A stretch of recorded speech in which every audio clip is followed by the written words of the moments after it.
Kita ke informasi lainnya, pemirsa. Kondisi kanal Pasar Terong terlihat sangat jorok.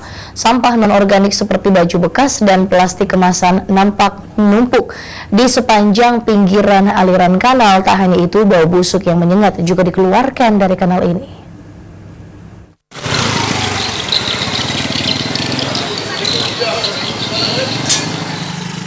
Beginilah kondisi kanal pembatas Pasar Terong dan Jalan Labu Makassar. Kondisinya makin memprihatinkan dan kian jorok. Nampak air di kanal ini tak lagi mengalir lancar lantaran terjadi pendangkalan akibat sedimentasi.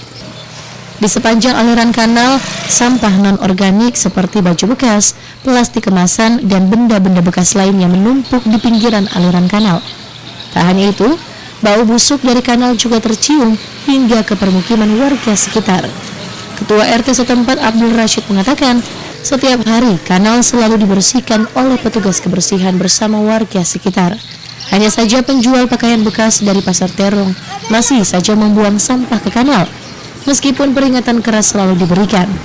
Sudah sering berulang kali ditanya begitu. Tidak diindahkan.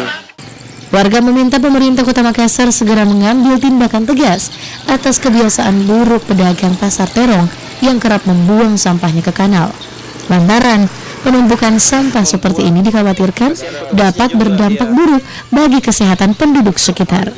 Mardian Hamid, Seledas TV.